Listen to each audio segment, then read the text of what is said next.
식탐, 음식을 탐하는 자는 가난해지고, 이 제목으로 은혜를 나누기를 원합니다.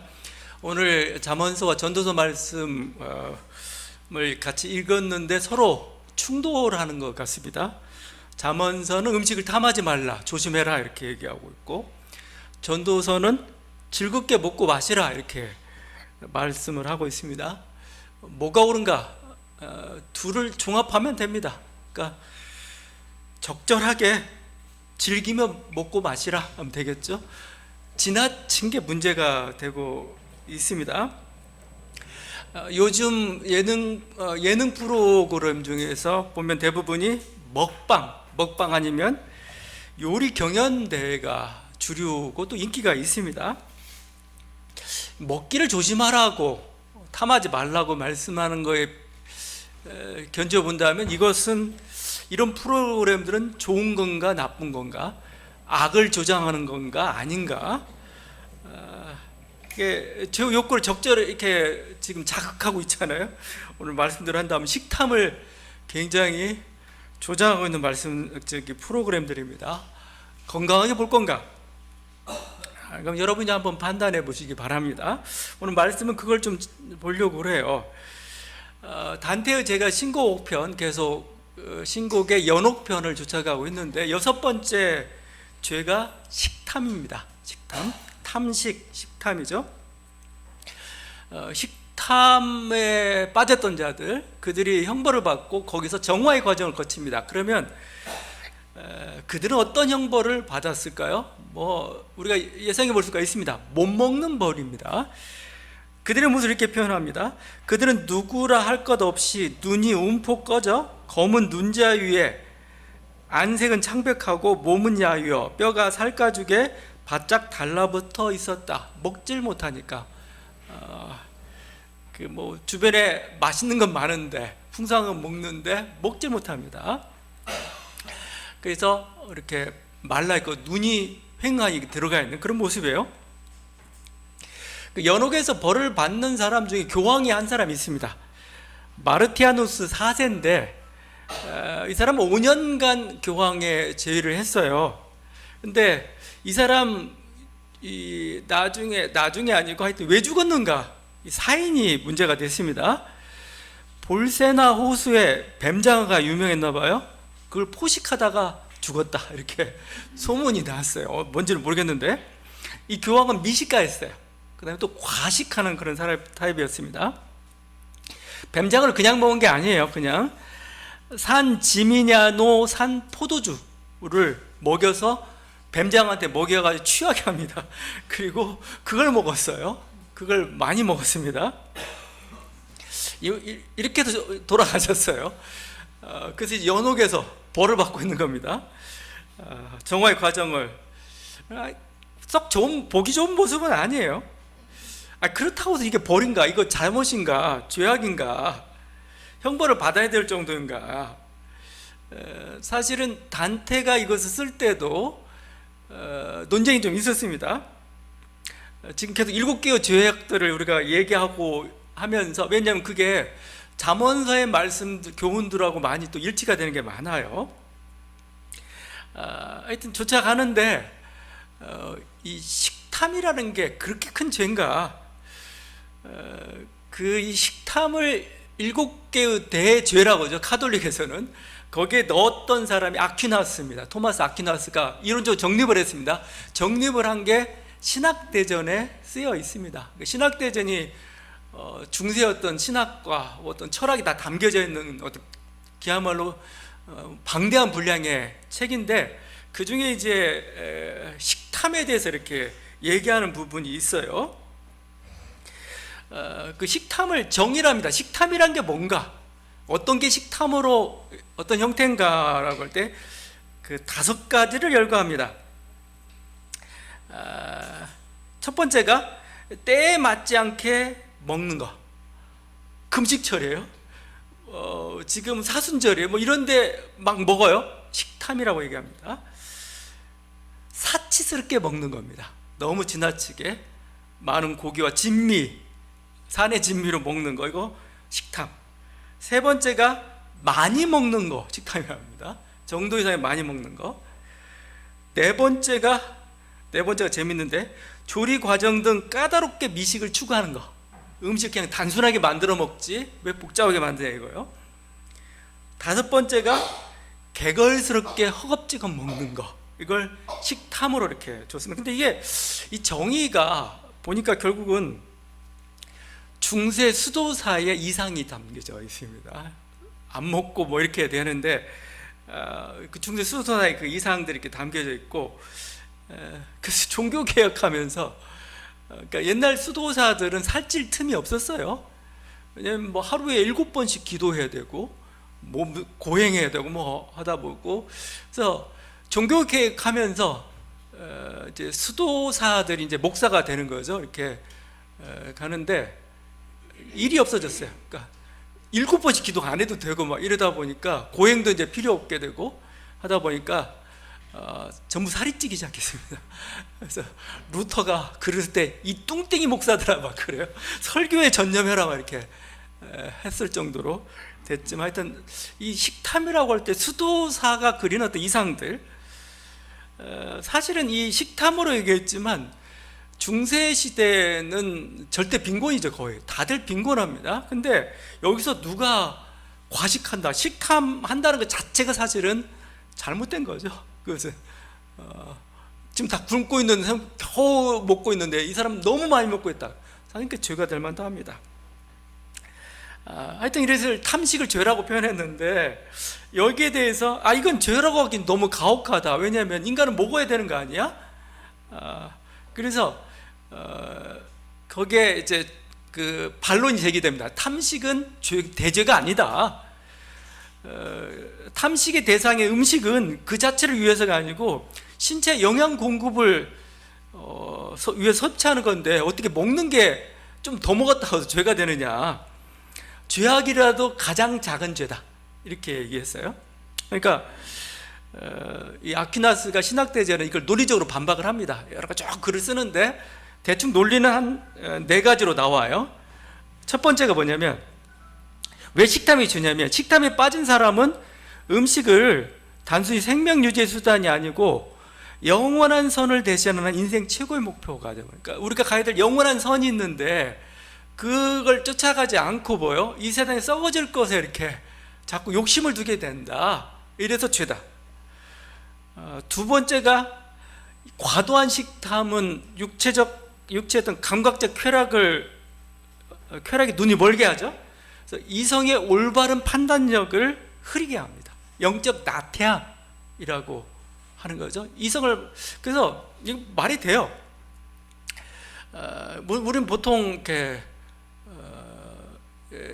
사람이, 그러니까 몰라, 요즘 이제 워낙 잘 먹고 그래서 이제 뚱뚱해지고 비만해지고 막 그러는데, 어느 정도 이렇게 우리들에 있어서는 자기 관리라는 게 사실 문제가 됩니다. 자기 관리. 그러니까 몸이 지나칠 정도 비대하게 되면은 자기 관리에 의문을 표할 수도 있어요. 그러니까 약간 어떤 이쪽에 만족을 두다 보니까 우리가 판단력이 흐려지고 이성적 그게 둔감될 수 있는 그런 여지들이 있습니다. 세 번째, 식탐은 죄의 어머니라고 표현해요. 죄의 어머니. 그래서 그 딸들 죄를 낳는데 육체적 정욕을 자극하죠. 절제력을 잃게 만들죠. 언어폭력으로 나가죠. 어리석은 기쁨, 방탕함으로 나간다는 겁니다. 그러니까 이걸 먼저 잘라야 됩니다. 수도사들이 제일 먼저 했던 일이 사실은 먹는 것을, 주로 금식 같은 게 거기서 사실은 나오죠. 왜냐하면 이걸 육체가 이걸 식탐을 계기로 해가지고 뭔가 다른 어떤 죄로 발전한다는 거예요. 네 번째는 한 사람이 필요 이상으로 음식을 탐하고 낭비하는 것은 가난한 이웃과 나눠야 할 몫을 빼앗고 공동체의 정의를 무너뜨리는 이기적인 죄다. 이 죄는 저는 오히려 여기 더 식탐이 왜 문제가 되느냐, 그죠? 중세 사회의 식탐 자체가 문제가 되느냐? 다 가난한데 자기만 잘 먹는다는 게 사실은 이건 말이 안 돼요. 그래서 크리소스톰 그런 얘기까지 했습니다. 네 찬장에 남아있는, 썩고 있는 음식은 가난한 자의 양식이다, 이렇게까지 얘기했어요. 그 옛날 크리소스톰이나 초대 교부들이 뭐가 뭐 그렇게 있겠어요? 뭐가 그런데도 불구하고 이거 아니라는 거죠. 그래서 여기서 죄가 된 게 부자와 거지 나사로에 나오는 부자입니다. 부자가 왜 지옥에 갔냐 이거요? 아무리 봐도 없어요. 딱 한 가지, 거지 나사로를 안 돌봤다는 겁니다. 그냥 흥청망청 그냥 과식하고 탐식하면서 이렇게 즐겁게 자기 나름대로 보냈다는 것, 그게 사실은 죄가 돼버리고 말았죠. 그러니까 식탐 자체가 너무 지금 우리가 과도하게 지금 아퀴나스는 죄라고 규정하고 있지만, 식탐 자체가 사실은 죄라기보다는 식탐으로 말미암아 어떤 일이 발생하는 건가, 오히려 악이 조장이 되고 오히려 선을 추구해야 되는 그게 단절되고 있다는 것, 이게 오히려 식탐이 가지고 있는 가장 큰 잘못이고 우리가 경계해야 될 그런 모습이죠. 그래서 그 식탐은 그래서 절제돼야 됩니다. 절제. 그래서 식탐 자체, 먹을 거에 대한 욕구를 가지고 있다는 것 자체가, 좀 더 과식했다는 것 자체가 죄는 아니지만 어리석다까지는 얘기할 수 있을 것 같아요. 그걸 오늘 잠언서 말씀을 얘기하고 있습니다. 식탐은 어리석다 이거요. 오늘 잠언서의 교훈이죠. 잠언서 23장 오늘 1절, 3절, 20절, 21절 이렇게 제가 읽었는데, 이 잠언서 23장은 우리가 얘기하는 이런 식으로 표현, 서술 양식이 좀 달라요. 서술 양식이 그러니까 일반적으로 바꿨던 일방적인 어떤 대꾸에 의해서 시처럼 얘기하든지 아니면 일방적으로 선포하든지 아니고 뭔가 경우를 따져가면서 얘기하고 있어요. 그래서 이것을 이집트풍의 잠언이라 표현합니다. 이집트풍의. 근데 제가 이 얘기를 하는 이유는, 저번에 아굴의 기도 봤잖아요. 아굴의 잠언. 아굴도 유대인이 아니에요. 이방인입니다. 지금 23장, 22장부터 시작됐는데 여기 나오는 현자가 있어요. 현자의 말이라고 얘기하는데, 이 현자는 이렇게 생각합니다. 이집트에 있는 현자, 중동에 있는 현자라고 봐야 됩니다. 그러면 무슨 뜻이냐면은, 하나님의 말씀이 교회에만 타당한 게 아니라는 거예요. 이스라엘만 타당한 게 아니고, 이게 잠언서에 실렸다는 것은 보편적이라는 겁니다. 보편적. 그러니까 율법의 윤리가 모든 세상도 들어야 될 하나님의 말씀이라는 거예요. 그걸 보여주는 거여서 이걸 이집트풍의 잠언이라고 표현합니다. 거기 23장 1절에 3절이죠. 네가 관원과 함께 앉아 음식을 먹게 되거든 삼가 네 앞에 있는 자가 누구인지를 생각하며, 네가 만일 음식을 탐하는 자이거든 내 목에 칼을 둘 것이니라. 그의 맛있는 음식을 탐하지 말라. 이것은 속이는 음식이니라. 지금 여기에는 단순한 식탐 문제가 아닙니다. 만찬에 갔는데 맛있는 음식이 있습니다. 막 먹어요. 여긴 두 가지 위험성이 있습니다. 맛있다고 막 먹습니다. 첫 번째 위험은 그거 뇌물일 가능성도 있습니다. 맛있는 거 먹여놓고 안 좋은 거래를 하는 거죠. 이건 자기 복에 사실은 보기 좋다고 막 먹으면 안 되는 거예요. 오늘 말씀이 얘기하는 건 더 결정적인데, 이 음식은 자기 게 아니에요. 이건 옛날 만찬은 음식이 나오더라도 그 서열에 따라 줍니다. 존귀한 자에게 더 좋은 것 주고, 닭다리 먹어야 될 사람이 있어요. 근데 이거 닭다리 좋아, 뜯는 순간 잘못하면 닭다리가 아니고 자기 목이 잘릴 수가 있습니다. 왜냐면 주인이 가장 자기가 먹으려고 했던 거, 아니면 자기가 더 좀 명예가 높은 그 사람에게 주려고 했는데 그냥 벅 뜯어 먹은 거죠. 그건 자기 몫이 아니에요. 눈치를 봐야 돼. 내가 먹을 게 뭔지를 봐야 됩니다. 이것저것 덥석 먹다가는 죽는다. 그렇죠? 목숨 위태로울 수도 있다는 거죠. 그래서 사실은 식탐이 문제가 아니고, 식탐은 어리석은 겁니다. 먹는 것에 환장해가지고 자기 목 날아가는지를 몰라요. 이건 단순히 먹는 것뿐만 아니고 인생의 모든 것도 마찬가지죠. 자기 먹을 게 있어요. 세상에 공짜는 없습니다. 공짜는 항상 대가를 요구해요. 여러분에게 공짜는 없어요. 언젠가는 자기한테 대가를 요구하는 거고, 그래서 우리가 항상 조심해서 먹더라도 조심해서 먹어야 됩니다. 제가 잠언 말씀 읽었는데 이 잠언 말씀은 이 설명을 어떤 적용을 누가 더 잘하고 있냐면 집회서 말씀이 더 잘 전하고 있습니다. 여러분, 집회서는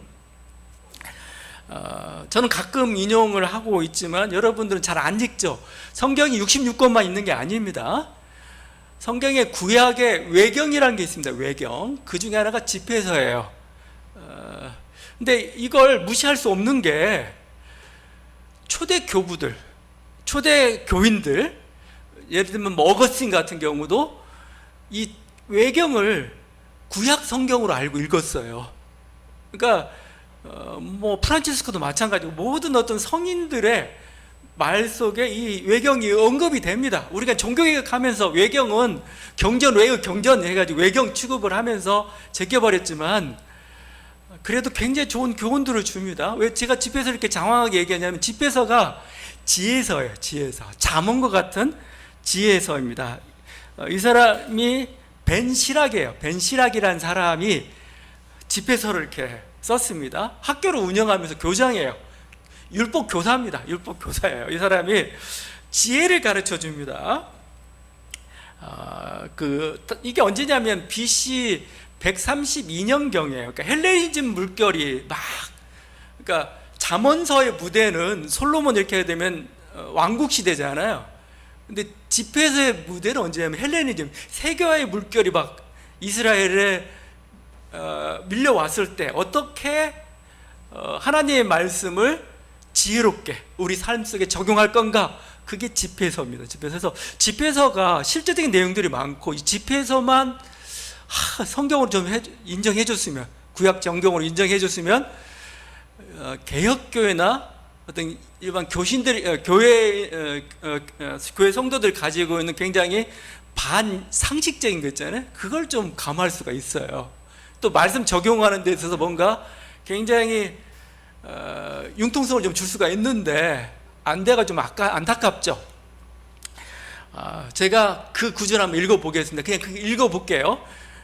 잠언 오늘 23장 식탐과 관련돼 가지고 어떻게 실제적인 교훈들을 주고 있는지 한번 보십시오. 만찬석상에서 음식을 먹는 지혜인데 집회서 31장입니다.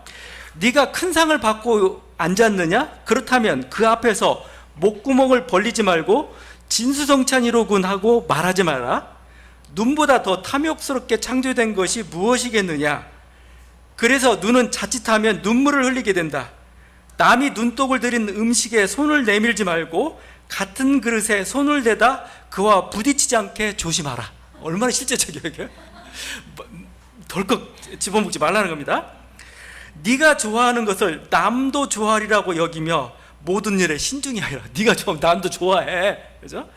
네 앞에 놓인 것을 사람답게 먹고 개걸스럽게 먹어 미움을 사지 않도록 하여라. 막 먹고 개걸스럽게 먹고 사람이 욕해요. 자, 예의 바르게 식사를 먼저 끝내고 탐식하여 신뢰를 범하지 말라. 나만 막 먹고 나 끝났어. 숟가락 놓지 말라는 겁니다. 여러 사람과 함께 먹을 때는 그들보다 먼저 손을 뻗지 말라. 먼저 젓가락질 하지 말라는 거예요. 교양 있는 사람은 적은 양으로도 충분하지 않냐 이겁니다. 음식을 절제하면 건강한 잠을 이루고 일찍 일어나 기분이 상쾌하다. 잠을 설치고 메스껍고 속이 뒤틀리는 고통은 음식을 너무 많이 먹은 사람이 겪게 된다. 어쩔 수 없이 많이 먹었으면 나가서 토하여라. 편해지리라. 아주 실제생같이 진짜 많이 먹으면 속이 그러니까 어리석다는 겁니다. 계속입니다. 얘야 내 말에 귀를 기울이고 나를 무시하지 마라. 언젠가는 내 말을 고맙게 여기리라. 모든 일을 부지런히 하여라. 그러면 어떤 병도 내게 닥치지 않으리라. 음식 대접에 후한 이는 칭송을 받는다. 음식 대접에 인색한 자는 온 성읍의 비난을 받고 그의 인색함에 대한 사람들의 증언은 빈틈이 없으리라. 실제 음식에 대해서 실제적인 어떤 지침, 만찬석상에서 이렇게 만찬석상의 품위와 예절을 가르치고 있죠. 이래야 저는 식탐에 대한 교훈은 이 정도면 충분하지 않나 그런 생각이 들어요. 두 번째 이어서 술에 대한 교훈입니다. 술을 이렇게 교훈합니다. 술 마시는 것으로 남자다움을 과시하지 마라. 술은 많은 사람을 망쳤다. 대장간의 화덕이 당금질로 쇠를 시험하듯 거만한 자들이 말다툼할 때 술은 그들의 마음을 드러낸다. 술은 알맞게 마시면 사람들에게 생기를 준다. 술 없는 인생이란 도대체 무엇인가? 술은 처음부터 흥을 위해 창조되었다. 그러나 제때에 술을 절제 있게 마시는 사람은 마음이 즐거워지고 기분이 유쾌해진다. 술을 지나치게 마신 자는 기분이 상하고 흥분하여 남들과 싸우게 된다. 만취는 미련한 자의 화를 돋우어 넘어뜨리고 기운을 떨어뜨려 그에게 상처를 입힌다. 술자리에서 남을 꾸짖지 말고 흥에 젖은 그를 무시하지 말라. 그에게 모욕적인 말을 하지 말고 이것저것 요구하여 그를 괴롭히지 말라. 술 주사하지 말라는 겁니다. 이것저것. 그리고 건들지 말고. 굉장히 저는 이걸 보면서 만약에 이게 정말 구약 성경에 하나가 되었다면 우리의 행동이 굉장히 상식적이 될 수가 있어요.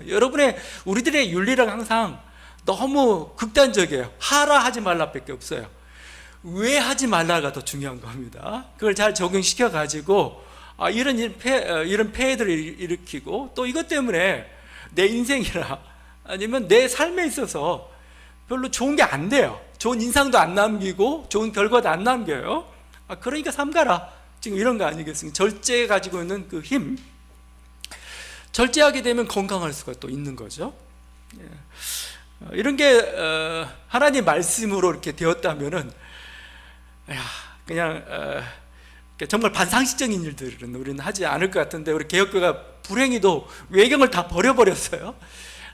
루터는 그런 말을 했죠. 칼빈이나 이건 성경은 아니지만 교훈으로서는 좋다 이렇게까지는 했지만, 우리 좀 새겨 들어야 될 말씀입니다. 식탐에는 다른 무엇보다 절제가 필요합니다. 먹는 건 사실 좋은 겁니다. 여러분, 인생의 중요한 목적이 먹는 거예요. 먹는다는 건 뭡니까? 살아가야 된다는 거예요. 생명을 영위하기 위해서 먹어야 돼요. 여러분, 제가 항상 말하자면 개를 훈련할 때 뭘로 훈련시켜요? 먹는 것까지 훈련을 시켜요. 동물들의 모든 생활의 전부는 뭐예요? 어떻게 먹을 거예요? 어떻게? 그래서 이걸 먹는 것, 이건 굉장히 중요한 일이고 해야 됩니다. 근데 이게 과식으로 가면 안 됩니다. 과자가 붙으면 안 되죠. 그래서 절제가 필요한 거고, 그래서 인간은 끊임없이, 인간이라는 존재가 이제 농업 생산하면서 생산력도 늘어나기도 하고, 또 예측 능력도 생기면서 자기 계산도 하니까 정도 이상의 것을 먹어버려요. 그러니까 동물들은 배만 차면 그만이에요. 딱 자기 먹을 것만 먹습니다. 이 정도만. 안 남겨놔요.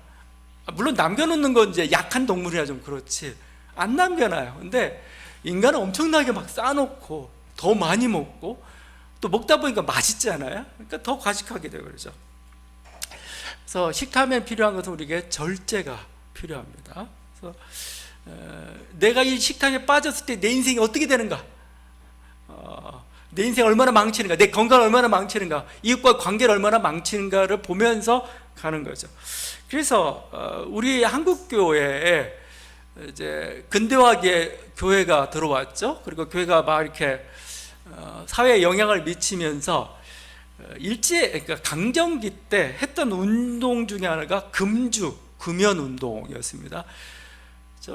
미국의 영향을 받긴 했지만 우리 사회에서 정말 술은 거의 옛날엔 말술이라고 하죠. 말술에 뭐 엄청나게 술, 도박, 뭐 여러 가지 안 좋은 것도 참 많았어요. 그래서 한국 교회에서 금연 운동들을 벌이기 시작했고 지금까지 영향을 미치고 있는 거죠. 금주가라는 노래가 있는데 제가 한번 읽을 텐데, 중요한 것은 제가 먹지 마, 술 먹지 마, 여기에 중요한 게 아니고, 이렇게 탐식하고 이렇게 과음했을 때 어떤 일이 벌어지는가, 그 결과가 중요한 거죠. 그게 경계하는 그 이유죠. 1절입니다. 금수강산 내동포여 술을 입에 대지 말라. 건강지력 손상하니 천치될까 늘 두렵다. 이거죠. 2절. 폐가망실 될 독주는 빚도 내어 마시면서 자녀 교육 위하여는 일전 한 푼 안 쓰려네. 3절. 전국 술값 다 합하여 곳곳마다 학교 세워 자녀 수양 늘 시키면 동서문명 잘 빛내리. 사사점이죠. 뭐 4절 천부 주신 내 재능과 부모님께 받은 규체 술에 돕기 받지 말고 국가 위에 일할지라. 천부 얼마나 건강해요. 네가 거기에 망쳤을 때 무슨 일이 벌어지는가. 집안 다 말아먹고 망치고 막 분노로 하고 이거죠. 후렴구입니다. 아 마시지 마라 그 술, 아 보지도 마라 그 술, 우리나라 복받기는 금주함에 있나니라. 우리가 금주와 금연 전통으로 이렇게 이어졌습니다. 좋은 전통이 지금까지 이어지고 있지만 이제는 이렇게까지는 하지 않죠. 이렇게 하졌는데 이제는 금주 금연만 남아가지고 이제 마치 이게 우리 신앙의 본분인 것처럼 생각 아닙니다. 금주가 금연이 왜 필요했는가가 더 중요한 겁니다. 근데 그런 어떤 상황이 다 사라졌어요. 사라졌으면 뭐 이제 약화돼도 괜찮아요. 이걸 금과 옥조처럼 지키고 이걸 가지고 우리 이제 여러분 기장교 다니는 거 너무 감사하게 생각하십시오. 기장은 여기에 대해 그렇게 엄격하지 않아요. 근데 약간 보수교단들은 아직도 굉장히 엄격합니다. 목회자가 술 먹었다 하면 사진 찍혀가지고 바로 쫓겨납니다. 근데 그건 어느 정도 여유를 주고 있죠. 이게 일제 강점기처럼 이렇게 안 좋은 거 있다면 당연히 금주 금연을 해야 되죠. 근데 지금은 그 정도는 아니고 이제 어떤 다른 모습. 왜냐하면 제가 이 얘기를 하는 것은 오늘 전도서 말씀처럼 이렇게 마시고 먹고 마시고 인생이 즐거움이에요. 사실 즐거움이고 하나님이 주신 우리들에게 분복입니다. 예수님은 운동을 하셨는데 예수님 운동을 여러 가지로 정의할 수가 있어요. 근데 그 예수님의 가장 핵심되는 운동이 뭐였느냐? 식탁 공동체 운동입니다. 식탁 공동체. 뭐냐면 모두가 한 자리를 같이 먹는 겁니다. 같이. 이게 재산을 나누는 거나 마찬가지예요. 같이 공동 식사. 이게 예수님이 하셨던 중요한 운동이었어요. 그래서 워낙 이걸 잘해가지고 뭐라고 하냐면 인자는 와서 먹고 마시매 말하기를 보라 먹기를 탐하고 포도주를 즐기는 사람이라. 예수님 보고 먹기를 탐하고 포도주를 즐기는 사람이라는 비방이 들 정도로 많이 먹고 마시고 서로 즐겁게. 예수님 비유에는 이런 만찬 비유도 굉장히 많고 하나님 나라도 항상 어떻게 비유가 되냐면 만찬의 비유가 돼요. 하나님 만찬석상에 그게 하나님 나라에 가지는 풍성함, 즐거움 이걸 표현하는 먹는 건 굉장히 그땐 그 축복인 거죠. 근데 이게 과식으로 가고 분열로 가고 이게 뭔가 이것 때문에 뭔가 안 좋은 거 내 인생에 그랬을 때는 뭐예요? 이게 정말 축복의 만찬이 안 되는 거죠. 그러다 보니까 사도 바울은 이렇게까지 얘기했습니다. 먹는 것 때문에 문제가 발생을 했어요. 로마서 14장에 보게 되면은 먹는 것 때문에 분열이 난 겁니다. 이건 먹어야 될 거, 먹지 말아야 될 거. 여기는 과식과 같은 건 아니지만 하여튼 음식을 먹는 것 때문에 문제가 됐습니다. 그때 사도 바울이 했던 말이 이 말이죠. 하나님 나라는 먹고 마시는 데 있지 않다 이거죠.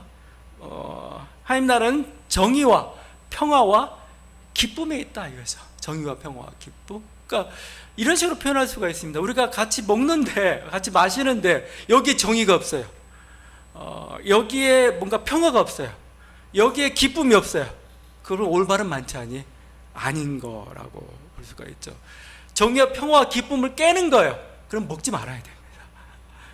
우리 만찬에 오히려 우리들에게 어떤 정의와 사랑과 기쁨과 평화를 가져다 주고 또 인생의 즐거움을 가져다 준다고 말씀하고 다시 한번 우리의 식탁이 정의와 평화 기쁨이 넘치는 식탁이 되고 또 적절히 절제하고 또 나누고 그래서 인생을 정말 하나님께 주신 이 먹고 마시는 그 즐거움을 회복하는 저와 여러분 되기를 간절히 바랍니다. 기도하시겠습니다.